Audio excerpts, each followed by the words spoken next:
Aguasana, el gesto más sencillo para empezar a cuidarse. A mí me la recomendó el pediatra cuando nacieron mis hijos y desde entonces no compro otra.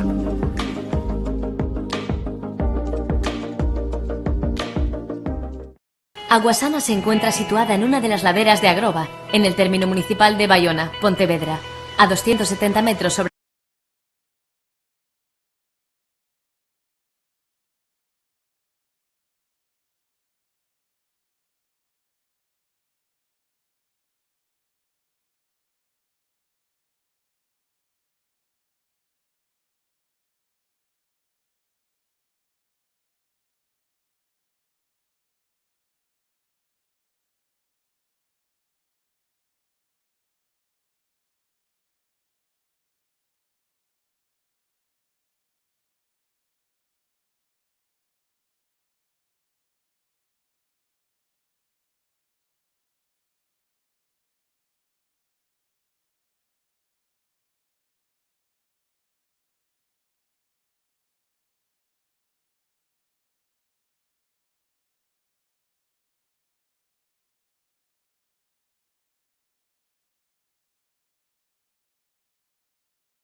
do proceso, aprobamos o decreto que permitirá o cumprimento dun compromiso, ademais, que adquiríramos coa Federación Galega de Municipios e Provincias, que era a plena integración no Servicio Galego de Saúde das unidades municipais de drogodependencia que existían en varios concellos galegos, concretamente en 13, as chamadas UPAZ, eran de titularidade municipal a toda agora. Cada ano asistían no seu consulto a máis de 7.000 pacientes, ao redor de 7.200, pois atención psicolóxica ou psiquiátrica, cuidados de enfermería, información, asesoramento por parte de traballadores sociais, suministro de determinados medicamentos, e é certo que a Xunta xa levaba anos colaborando, sobre todo económicamente, cos concellos, con estes 13 concellos, a través dun convenio coa Federación Galega de Municipios e Provincias, pero tamén é certo que era unha reivindicación destes concellos e da FEGAM que a Xunta de Galicia procedera á integración definitiva da SUPAZ no Servicio Galego de Saúde. Esta vaise producir a partir do 1 de xaneiro, logo do acordo de OSE. Isto vai supoñer o traspaso efectivo tanto dos servizos como dos medios humanos e materiais destes centros, co obxectivo de mellorar a atención a estes máis de 7.000 pacientes que pasarán a ser atendidos en unidades do Sergas, o cal vai facilitar a atención integral destas persoas. Son pacientes que soen ter outras patoloxías asociadas á propia drogodependencia e vai facilitar tamén, cando sexa necesario, a derivación a outros servicios, rehabilitacións, hospitais de día, etc.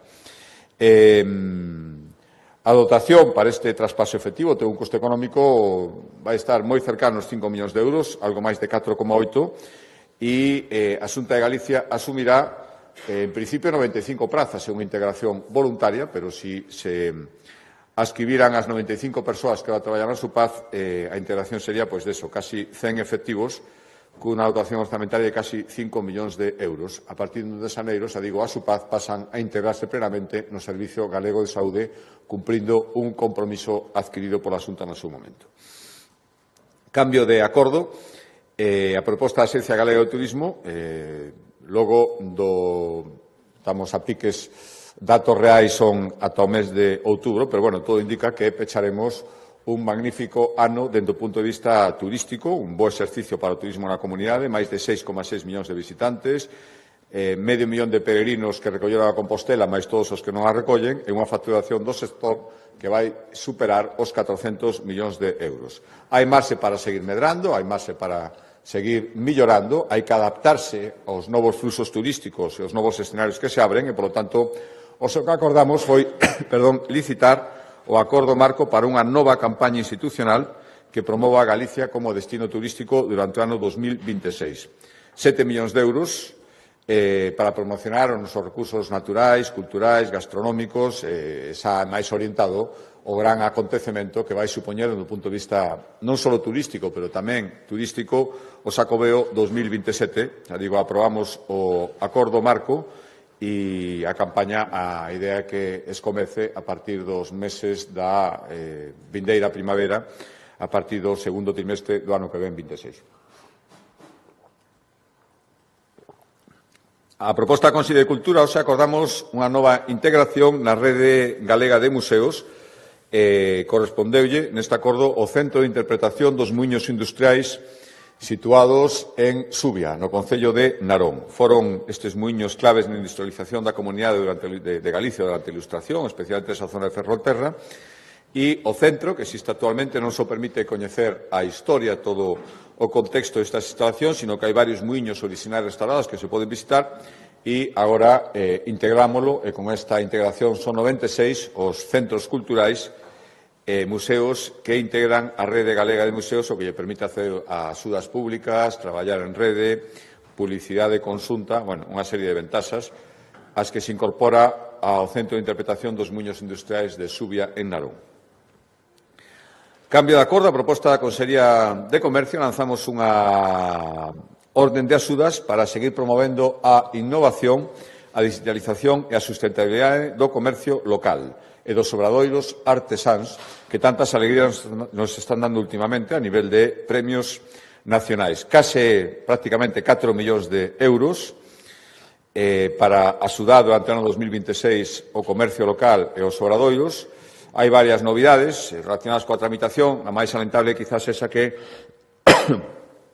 ata agora non se podía, e nesta edición, se hai pequeno comercio que teña máis dunha tenda, ás veces 2, 3, 4 pequenas tendas da mesma cadea local nunha cidade, un mesmo propietario, poderán, si sempre que o centro non teña máis de 10 empleados, poderán beneficiarse destas axudas se cumplen os requisitos. A toda agora, isto non era posible.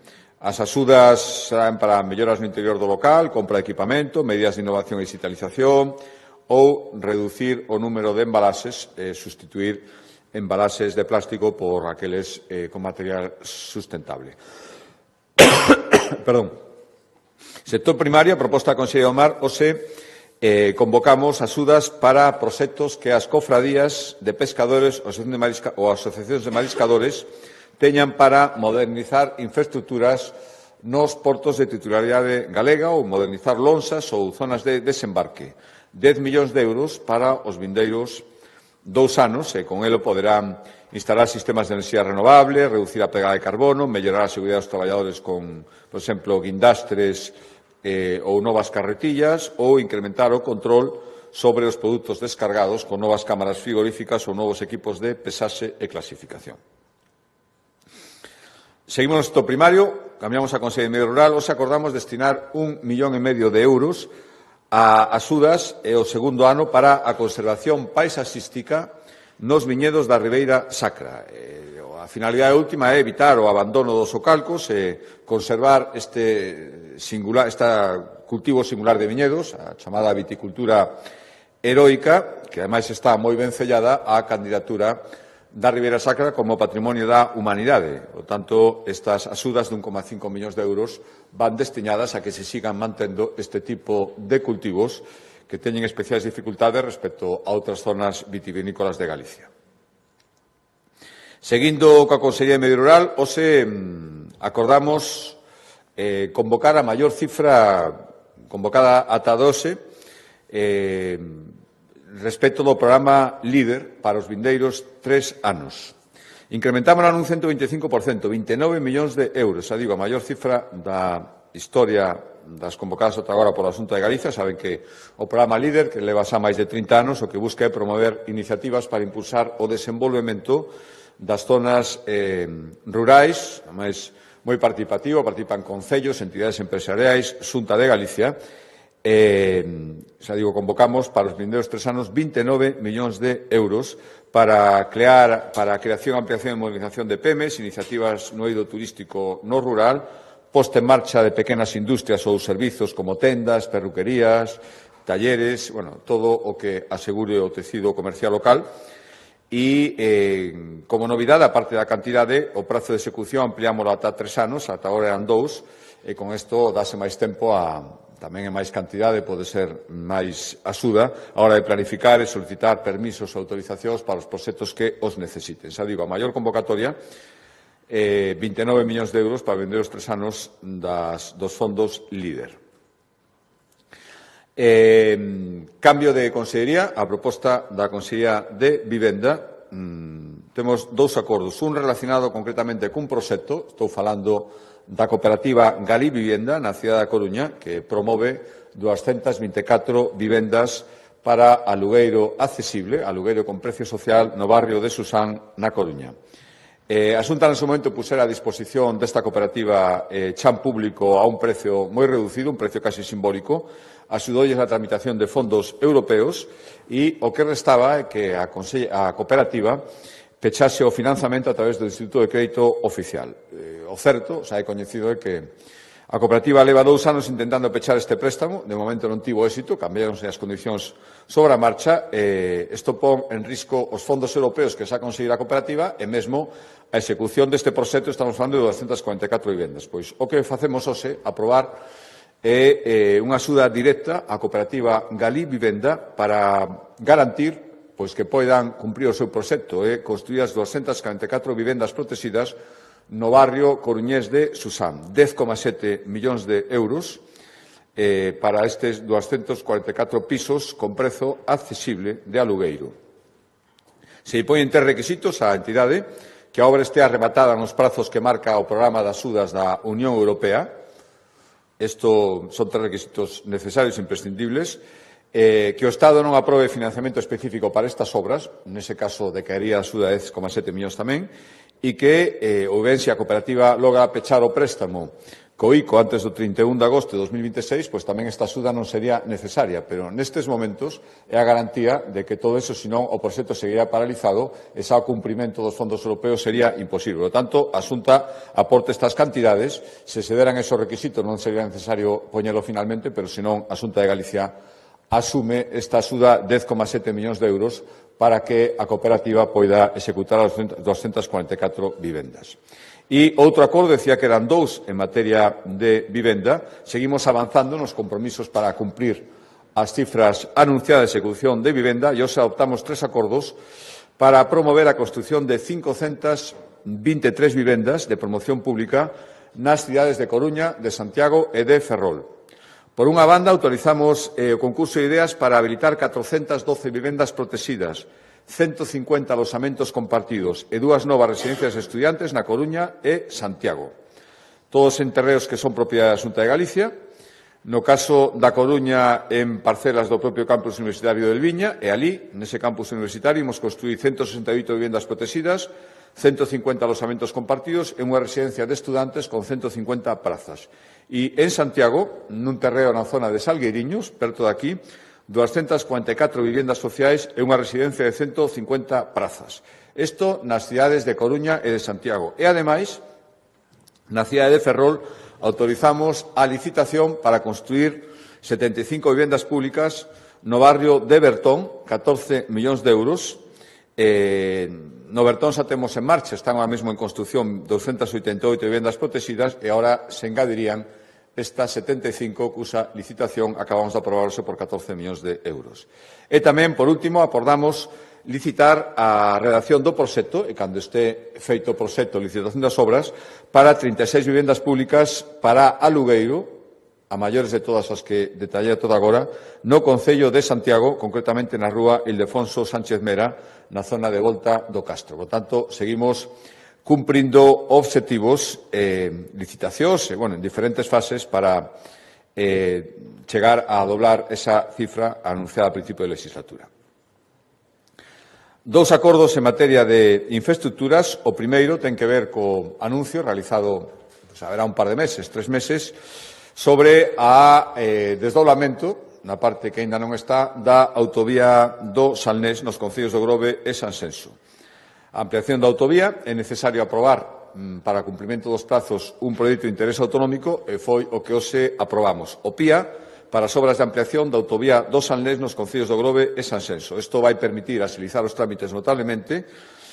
Buscamos mellorar o tráfico na contorna, pero tendo en conta, ademais, e o PIA tamén cumpre ese objetivo, que é necesario, estamos falando, parte importante desta obra vai estar en Red Natura, cerca das marismas, na zona da Lanzada, e, por tanto, hai que actuar con moitísimo celo dende o punto de vista medioambiental, con moitísimas precaucións e garantías, e, por tanto, este PIA tamén axudará a todo elo. En total, imos destinar, recordo, 40,4 millóns de euros a este desdoblamento e actuacións subseguintes de protección da paisaxe para desdoblar a vía do Salnés. E decía que había outro acordo en materia de infraestructuras, ten que ver coas autopistas de titularidade, autoestradas de titularidade autonómica. Recordarán que hai un ano anunciábamos o rescate de 4 estradas autonómicas que permitían aforrar 300 millóns de peaxes en sombra e adicalos en paquetes de alrededor de 30 a 35 millóns cada ano, como estamos facendo, a execución de infraestructuras. Tivemos exemplos recientes en Viveiro, no desdoblamento de Nada de la Sarria, a execución de infraestructuras na rede autonómica galega e así seguiremos facendo durante os seguintes anos. Pero respecto ás autoestradas autonómicas que están en concesión, hoxe tomamos 2 acordos, en realidade. O primeiro, manter as bonificacións existentes, que as converten nas autoestradas, pois prácticamente, senón a que máis, no grupo moi cabeceiro, as máis baratas de todo o país, de España, e, ao mesmo tempo, congelar as peaxes tamén destas autoestradas. Estou falando de autoestrada Coruña-Carballo, AG55, autoestrada do Val Miñor, AG57.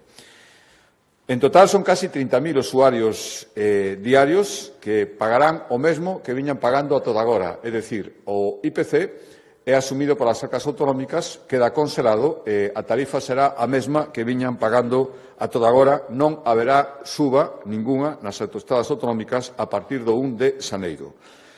Son 6,3 millóns de euros en total os que a Xunta de Galicia dedica, por unha parte, a manter as bonificacións e, por outra, a conselación das peaxes, tal como están neste ano 2025. Insisto, o 1 de xaneiro de 2026 as autoestradas autonómicas non experimentarán ningunha subida.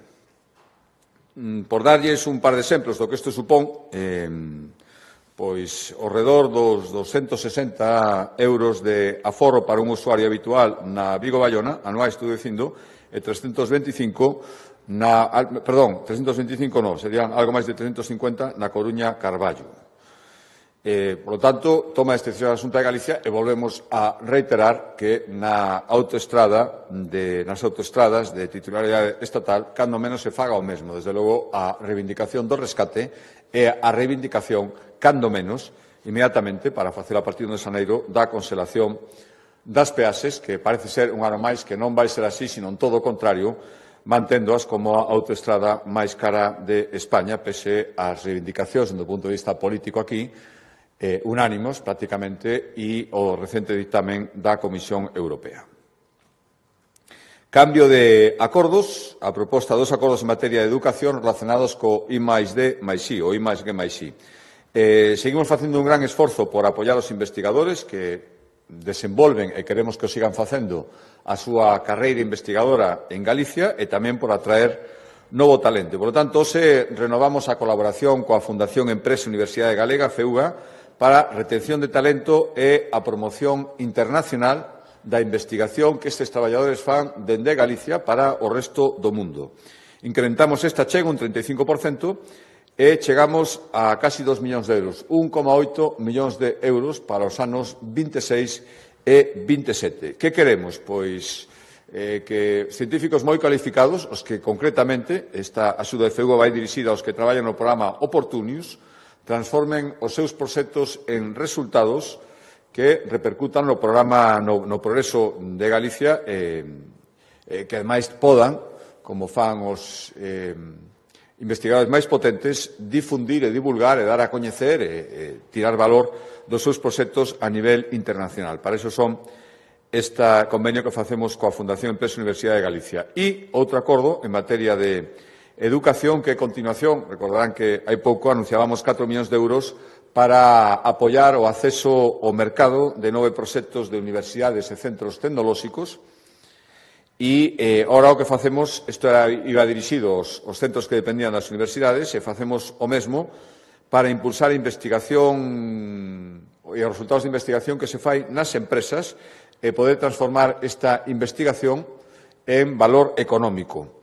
3,7 millóns de euros que prevén mobilizar, pois, como mínimo outro tanto, algo máis de 7 millóns de euros. Por lo tanto, por cada euro público que lle damos ás empresas para que fagan investigación, as empresas, cando menos, terán que investir o mesmo. Vai dirixido, basicamente, ás PEMES que desenvolvan solucións tecnolóxicas que melloran a competitividade do sector para que poidan tirar rentabilidade económica e que sigan facendo investigación no seo das empresas e, ademais, centrada en sectores claves como a biotecnoloxía, a inteligencia artificial ou a enerxía verde. Xa digo, a semana pasada, ou hai 2 semanas, apoiábamos a transferencia de coñecemento de investigación que se fai nas universidades e agora a transferencia de coñecemento da investigación que se fai nas PEMES galegas. E último acordo, que tamén ten que ver coa innovación, dará ahora conta máis polo miúdo a conselleira de Economía, ten que ver con, o que estaba dicindo toda agora, se queremos un tecido productivo, moderno, competitivo, a innovación ten que formar parte indisoluble do día a día das nosas empresas. E por iso, hoxe acordamos iniciar a tramitación da Estrategia de Innovación Empresarial 2026-2030. Incrementamos, que queremos? Pois que se incrementen un 25% as empresas que fan innovación en Galicia, que o investimento privado se aumente un 50% respecto ao que hai ahora mesmo en innovación, chegar aos 1.500 millóns de euros, e a nosa previsión é que esta estrategia no primeiro semestre de 2026 pode estar aprobada e en funcionamento. E xa empezamos a tomar acordos, a pesar de que iniciamos a tramitación, hoxe acordamos destinar 40 millóns de euros a 2 liñas de axuda que buscan impulsar proxectos de investigación industrial ou o deseño e implantación de ferramentas de inteligencia artificial. 40 millóns de euros para 2 liñas de axuda, pero doi a palabra á conselleira para que lles dé máis detalles.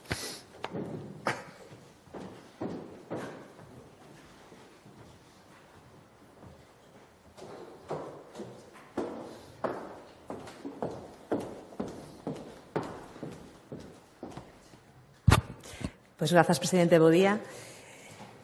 Bueno, pois efectivamente vimos de aprobar o acordo de inicio da tramitación do que será a Estratexia de Innovación Empresarial da Comunidade Autónoma, unha estratexia que constitúe pois a primeira neste sentido dentro ou en Galicia, e que está orientada a situar a innovación como unha capacidade estrutural do tecido empresarial galego. A innovación actualmente xa non a podemos considerar como unha tendencia ou unha moda, senón que é fundamental que as empresas comprendan que se trata dun factor indispensable para o seu crecemento económico, punto de que na sociedade actual a maioría das empresas que non innoven están condenadas a desaparecer. A innovación é fundamentalmente importante no contexto económico actual, que está marcado pola globalización, pola transición cara a descarbonización, pola crecente competencia que temos nos mercados internacionais, o aumento das exportacións das empresas galegas e tamén as dificultades que atopan as empresas para captar persoal cualificado, así como a irrupción da intelixencia artificial. Neste escenario, moitas empresas, especialmente as máis pequenas e as PMEs en xeral, atópanse en clara desvantaxa se non contan con capacidade para innovar. De aí a necesidade, entendemos, dunha estratexia pública neste sentido. Galicia conta actualmente cunha boa base de innovación ligada fundamentalmente á investigación e ao desenvolvemento, pero o desafío que temos agora é pasar dese crecemento agregado e moi ligado, como digo, á investigación e ao desenvolvemento a unha innovación extendida, facendo que as empresas innoven máis, innoven mellor e que esa innovación se traduza finalmente en competitividade sostible e en emprego de calidade. Por todo isto, o Goberno da Xunta consideramos imprescindible unha aposta política clara e decidida para apoiar o noso tecido produtivo.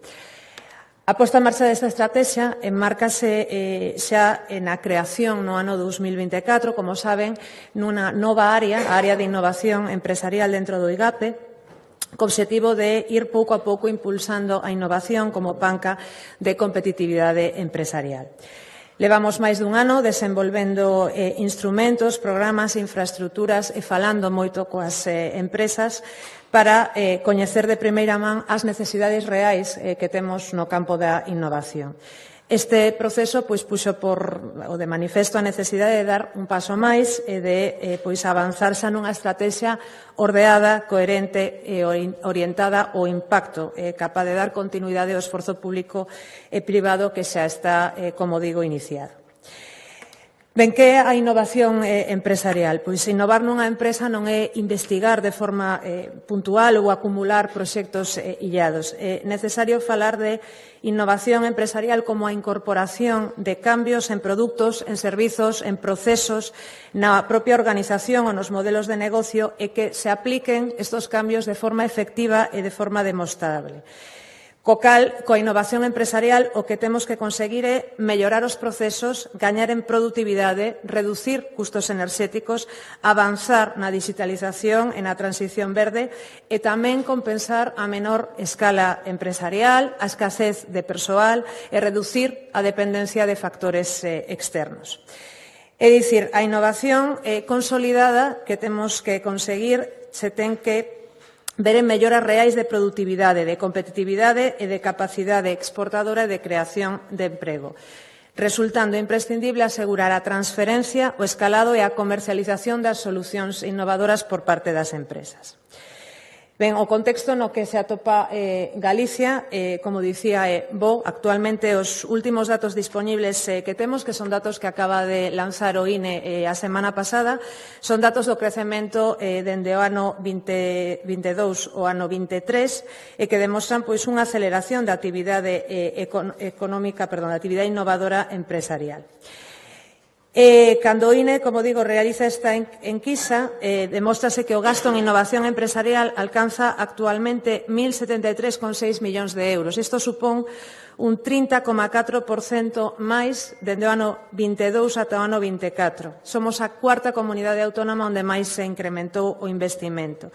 E imos moi por riba do ritmo da media estatal, que está nun 13%. Representamos actualmente un 4,6% do gasto total de España en innovación. Somos a sétima comunidade en gasto. Polo tanto, pois aquí se reforza a idea dunha comunidade que estamos crecendo con intensidade e gañando tracción nun contexto onde hai gran competencia territorial. E a evolución non soamente financeira, sino que actualmente temos xa 3.672 persoas que están destinadas a actividades de innovación interna dentro das empresas e actualmente temos xa 1.774 empresas innovadoras en Galicia. Ben, dentro deste contexto, polo tanto, pois se sitúa, como digo, a estrategia, partindo deste punto de partida, e que basicamente ten os seguintes obxectivos e resultados agardados. Como obxectivos, pretendemos basicamente, falamos do concepto de industrializar a innovación, é dicir, transformar todo ese coñecemento, talento, tecnoloxía en valor aplicado para a economía real. É dicir, hai que activar todo ese potencial tecnolóxico e humano que temos en Galicia para responder ás necesidades concretas que ten a industria e acelerar esa innovación aplicada. E industrializar a innovación supón tamén reforzar as capacidades de transformación das empresas, promovendo pois unha visión inclusiva da innovación e, polo tanto, a oportunidade de que todas as empresas, especialmente as PEMEs, incorporen a innovación nos seus procesos.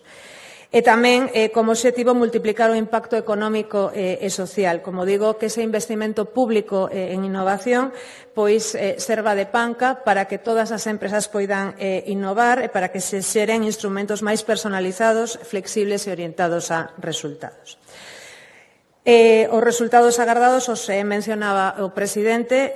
Esperamos que ao final da estrategia no ano 28 existan máis empresas que innoven, ampliar, polo tanto, a base de empresas con actividade innovadora recoñecida e favorecendo, sobre todo, a incorporación das PEMEs, insisto, o incremento esperado dun 25% do número de empresas que innovan. Un maior investimento privado en innovación, reforzando, polo tanto, o esforzo investidor das empresas ata acadar os 1.500 millóns de euros de investimento do sector empresarial. E tamén aumentar o talento que impulsa a innovación, consolidar e ampliar ese capital humano que actualmente está destinado á innovación nas empresas co obxectivo de superar as 7.000 persoas dedicadas á innovación empresarial. Todos estes obxectivos, pois o que pretendemos que supoñan é un cambio absolutamente estrutural e cultural no que innovar deixe de ser unha excepción, un proceso aislado para converterse nunha práctica habitual. Os eixos dos que se comprende a estrategia son 4. O primeiro é os retos de Empresa Innova, que basicamente contemplan todas as actuacións de intervención directa sobre as capacidades das empresas. Parte da idea forza de que a innovación debe converterse nunha competencia natural nas empresas e aborda de maneira integrada a través de diversos programas que se irán coñecendo, todos programas novos, salvo os dous últimos que agora explicarei, destinados a incidir no talento, na creación tecnolóxica, na orientación ao mercado, na modernización do aparato productivo das empresas para facer da innovación unha práctica estable e transversal. Como explicaba o presidente, os dous últimos programas, o de Inteligencia Artificial e Industria Innova, son programas que comenzamos xa neste ano e que, polo tanto, están xa consolidados, que se incorporan neste eixo a estrategia e que se aproban xa para a edición do ano 26 no Consello da Xunta de hoxe. Son 40 millóns de euros en total, destinados por unha banda ao impulso da inteligencia artificial nas empresas, 10 millóns de euros, Básicamente, son axudas para o desenvolvemento de tecnoloxías na empresa baseadas na inteligencia artificial ou en proxectos de implantación e aplicación de servicios e solucións comerciais baseados nesta tecnoloxía. E a segunda, o programa de Industria Innova, que son 30 millóns de euros. Básicamente son axudas para agrupacións de empresas tractoras xunto con PEMES e centros tecnolóxicos, e o que se pretende apoiar son proxectos de investigación industrial, desenvolvemento experimental e innovación en procesos e organización nas empresas. Este eixe, que é o fundamental, digamos, se complementa con un segundo eixe de estruturación do sistema de innovación en Galicia. Contaremos basicamente con dous instrumentos, un novo hub integrador da innovación que denominaremos Match en Galicia, e unha mesa Empresa e Innovación que basicamente o que pretende ser un órgano participativo de todos os axentes, tanto públicos como privados. Un terceiro eixo de financiamento, o que pretendemos é crear un marco estable de financiamento, ademais desta parte inicial de axudas ou subvencións públicas. Crearase un fondo Venture Studio, para atraer e desenvolver proxectos de impacto global en Galicia, préstamos para innovación e desenvolvemento tecnolóxico e os fondos xa existentes que deberán incorporarse e adaptarse a esta estrategia de SES Galicia, que son o Fondo Galicia Iniciativas Emprendedoras e o Fondo Galicia Innovatec. E un cuarto eixe transversal, que se compón de dous elementos clave. Un índice de impacto Galicia, crear un novo índice propio de Galicia de medición baseado en estándares europeos, e unha plataforma Inside Galicia para que a propia empresa poida autoavaliarse e, polo tanto, tomar tamén decisións estratégicas en materia de innovación. Orzamento da estrategia do ano 26 ao ano 28, entre a propia Consellería de Economía e os restantes departamentos da Xunta, superaremos os 400 millóns de euros en apoios á innovación empresarial, un 60% de subida respecto do orzamento destinado no ano anterior, para levar a cabo todas estas medidas das que acabo de falar. O cronograma explicado ao presidente. No primeiro trimestre presentaremos este borrador tanto ao diálogo social como a esa mesa Empresa e Innovación que xa está creada dende este ano, e recolleránse todas as achegas dos sectores para no segundo semestre do ano 26 estea xa aprobada a estrategia. A modo de conclusión, o básico na estrategia é esa aposta compartida para que a innovación se integre de forma estrutural entre todos os axentes, empresas, centros tecnolóxicos, universidades, clústeres, etc. Crear un marco estable de planificación, coordinación e avaliación das políticas públicas de apoio á innovación empresarial. É fundamental que se trate dun instrumento vivo e dun instrumento, polo tanto, que se poda adaptar e mellorar continuamente cos cambios no contexto económico, tecnolóxico e empresarial. Nada máis. Moitas grazas. Non sei se hai alguna...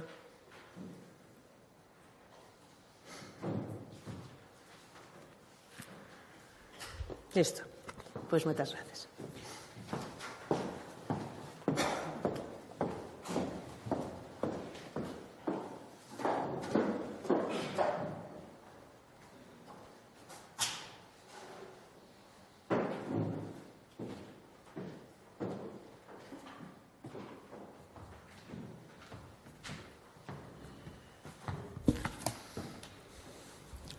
Bos días, presidente. Dúas cuestións. A primeira, relativo a eses cambios na cúpula da Consellería de Medio Rural. Non sei se estaban pensados dende o final da vaga de lumes. En todo caso, se supoñen o recoñecemento de que as cousas non se fixeron ben. E, por outra banda, quería pedirlle tamén un balance político deste 2025. Dende a oposición falan dun ano perdido en o que Galicia foi a peor. Gracias. Sí, respecto aos cambios, é certo que neste último Consello da Xunta concentramos cambios non só na Consellería Rural, noutras consellerías, algúns xa viñan non de hai tempo, pero máis ou menos estaban planificados e preferín concentrarlos todos, rematar programas, rematar casi execución orzamentaria neste ano e empezar novas etapas. Son postos moi exixentes todos, tamén os de medio rural e, polo tanto, nunha estrutura tan grande, tan complexa como a Xunta de Galicia, é lóxico que se vayan producindo cambios. Eu, sinceramente, estou moi satisfeito do traballo que fixeron estes directores xerais, algúns deles levaban tempo xa, polo tanto, é lóxico que en algún momento se poidan ir producindo cambios. Eu se marco na total normalidade e na vontade de concentralos todos nunha etapa final de ano donde tamén acaba, insisto, a execución de programas e podemos empezar nun novo ano. En ningún caso supón ningún tipo de emenda ao seu desenvolvemento. Todo o contrario, agradecelle sinceramente todo o traballo que fixeron a toda agora en postos moi exixentes. Respecto a segunda pregunta, bueno, non coñezo os balanzos da oposición, mos imagino perfectamente, todo mal, todo no. Bueno, poden estar un pouco no seu papel ou ser un pouco repetitivos. Estou seguro que o que dixeron este ano valía para o ano pasado e pode valer pos seguintes. Outra cosa é a credibilidade que teñan. Sinceramente, sempre digo, escoitan repetir moitas veces, que sempre se poden facer as cousas mellor, por suposto, pero eu creo que pechamos un ano no que os obxectivos que nos marcamos ou están cumpridos ou se están cumprindo. Fixemos balanzo do cumprimento dos compromisos que para mí son importantísimos, con eles lle pedín a confianza e obtiven unha parte importante do pobo galego e, por tanto, imos cumprindo aquelo no que nos comprometimos. Eu, se queren identificar un fito, creo que especialmente salientable, porque era un decilo, aínda que sexa solo, non solo, pero aínda que fora solo polo que costou, conseguir que Galicia poida xestionar a súa competencia de litoral, a comunidade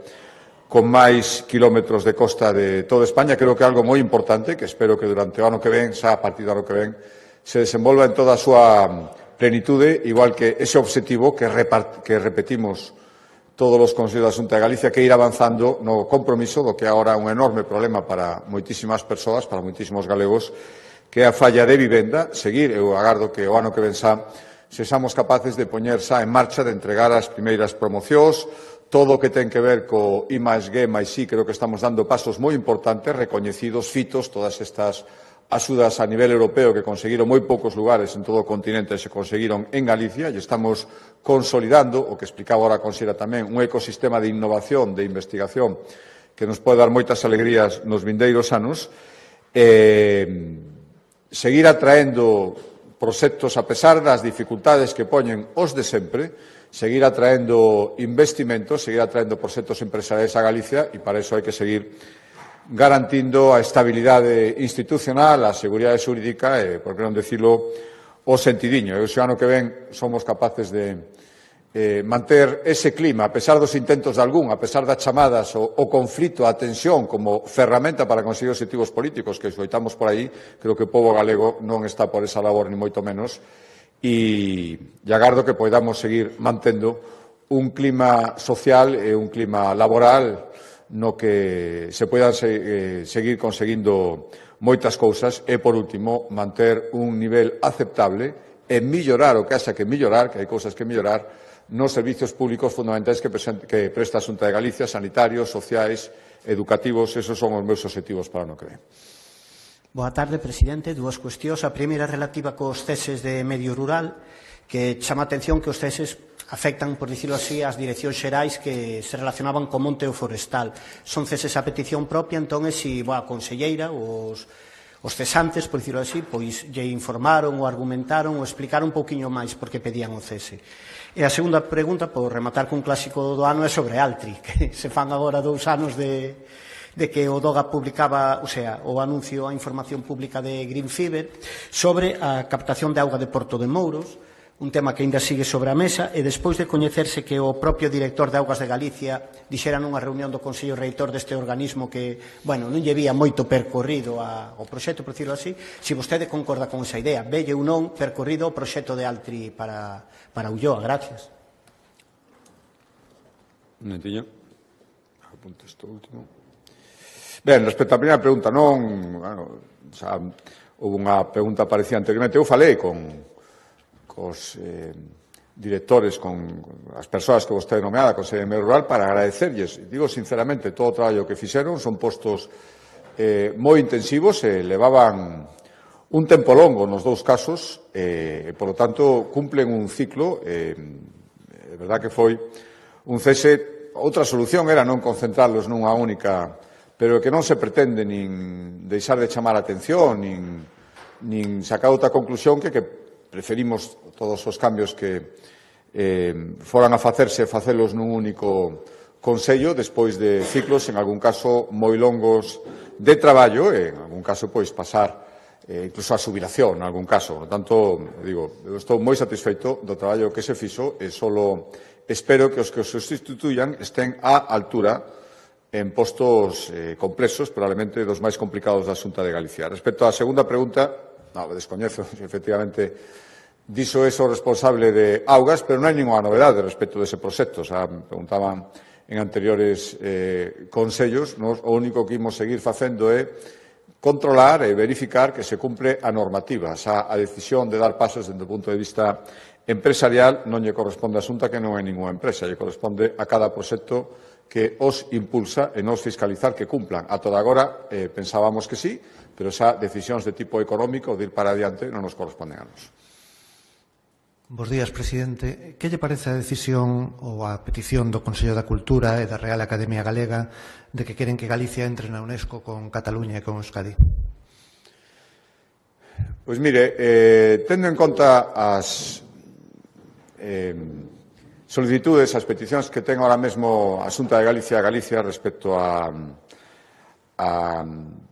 transferencias, a cousas que ten que facer o Estado para aumentar o noso autogoberno, realmente non o considero máis prioritario, teño que dicirlo así. Estamos moi satisfeitos, espero non ter que desdecirme, do apoio da colaboración que tivemos ata agora, pois, por exemplo, no seo da UNESCO para conseguir, agardo que sexa unha feliz realidade no vindeiro 26, a declaración da Ribeira Sacra como Patrimonio da Humanidade. Por lo tanto, esta colaboración está funcionando e nos sentimos representados polo noso país nun organismo no que creo que esa representación a ese nivel é beneficiosa. Estas peticións veñen a conto do de sempre, de ir contentando e cedendo sempre as peticións que lle fan as comunidades das cales depende a supervivencia un día máis na Moncloa de Pedro Sánchez. A Galicia creo sinceramente que nestas que lle interesan preferentemente outras cousas, e outras cousas son eses, o rescate, vimos como levábamos un acordo de consolación, o rescate que non suban as tarifas da AP9, sobre eso non nos contan nada no Goberno Central. A Galicia lle interesa ter, despois desa reunión donde nos dixeron que non habería problema porque o País Vasco xa o tiña dos permisos de traballo vinculados, dos permisos de residencia vinculados aos permisos de traballo, nada sabemos 4 meses despois. Creo que esas decisións de autogoberno nestes momentos nos interesan bastante máis e eu agardo, porque en poucos meses se saberá, que esa colaboración, esa representación ante a UNESCO que levamos co Goberno de España se manteña así e fagan todo o posible con independencia de outro tipo de representacións. Bos días, presidente. Se me permite volver aos relevos, decía antes que non son unha emenda ao traballo de ningún deles, pero, puxeronse en marcha moitas medidas novas en medio rural dende que foi a oleada de incendios. Entón, quería preguntarlle se os relevos considera que son necesarios para impulsar esas novas medidas ou para facer ese cambio de políticas. Gracias.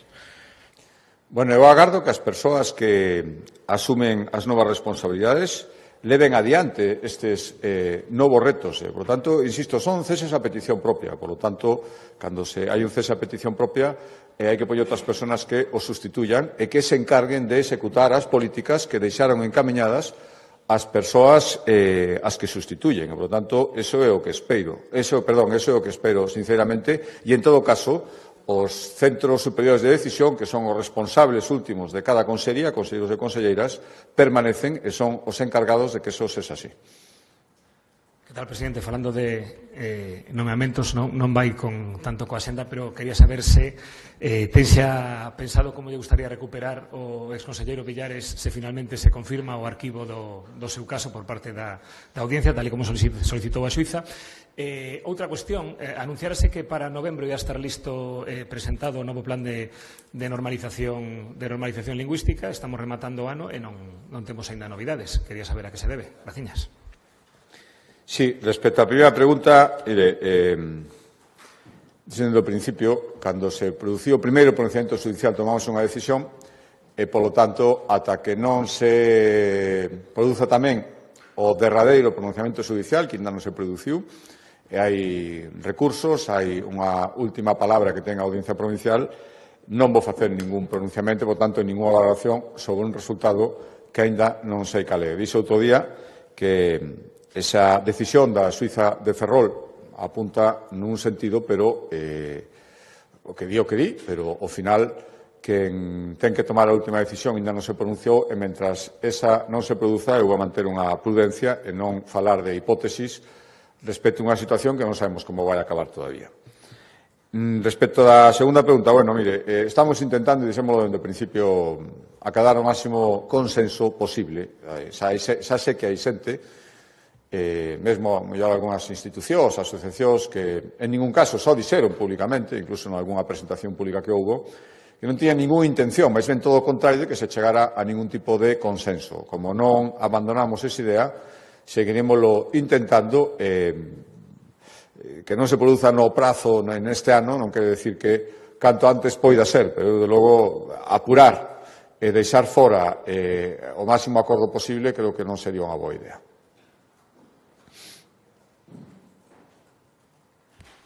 Sí, bos días. Sobre tamén os ceses anunciados, quería preguntar se todos foron ceses por petición propia e no caso de José Ramón Lete se é por algunha cuestión en particular ou se a mellor lle manifestou a intención de ir a algún outro organismo ou simplemente porque quere deixar a política. Vale.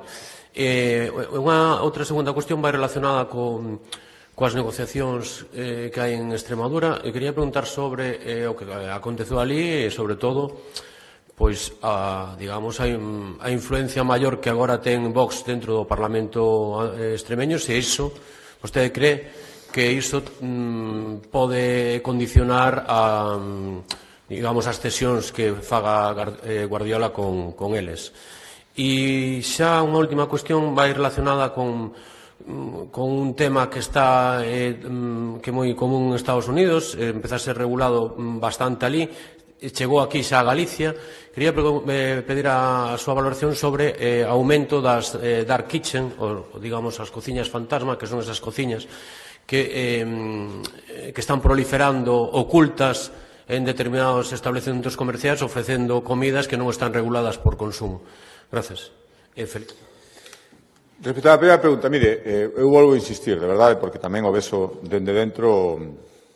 Todos os postos directivos na Xunta de Galicia teñen a súa complicación, a súa intensidade, máis como eu creo que hai que exercelos, pero hai nos especialmente intensos, hai xente que leva tempo, e, por lo tanto, os relevos xa sei que chaman a atención, e xa sei que poden chamar a máis concentrados, pero son algo habitual, sobre todo cando se producen estas circunstancias. Eu xa mañán sairá publicado no DOGA os ceses e nomeamentos, e no DOGA, cando se producen con esta condición, se pon expresamente, por tanto, eu remítome o que salga publicado no DOGA. Xa, a partir de aí, os proxectos persoais de cada un entenderán que non son, lógicamente, tuve conversas con varias das persoas, pero nin vou facelo, nin creo que deba explicar cales son os seus proxectos futuros. Eso corresponde ao campo persoal.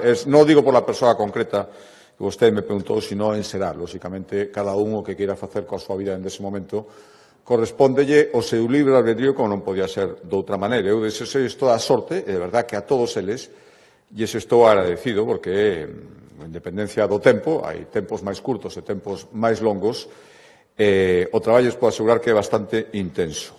Respecto á segunda pregunta, Extremadura, estaba vostede por Vox. Eu entendo que Vox tuvo bons resultados, está no seu dereito de pedir, pero tendo en conta, na miña opinión, primeiro que engañou as eleccións ampliamente, con moita diferencia sobre Vox, o Partido Popular. Por lo tanto, calquera solución debe ser proporcionada aos apoios de cada un.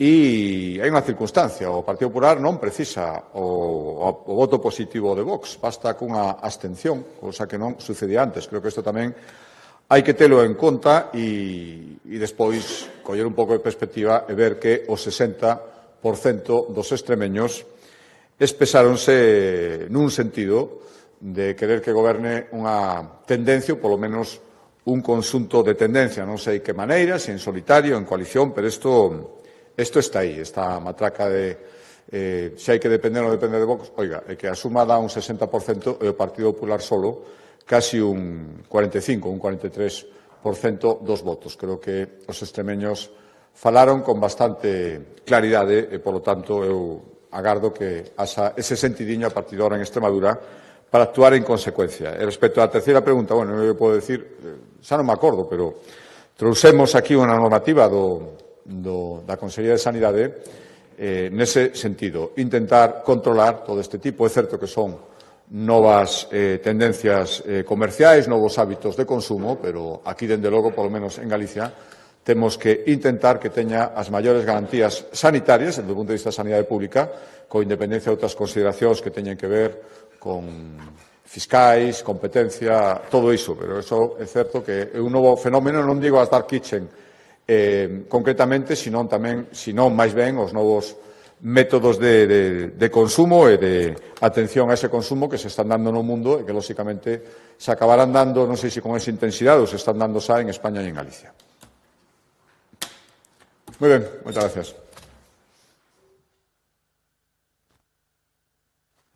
Perdón, feliz 2026 e moitas gracias pola paciencia e pola atención, incluídas as novas incorporacións que espero que non se aburriran moito. E que o entenderan todos.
Aguasana, el gesto más sencillo para empezar a cuidarse. A mí me la recomendó el pediatra cuando nacieron mis hijos y desde entonces no compro otra.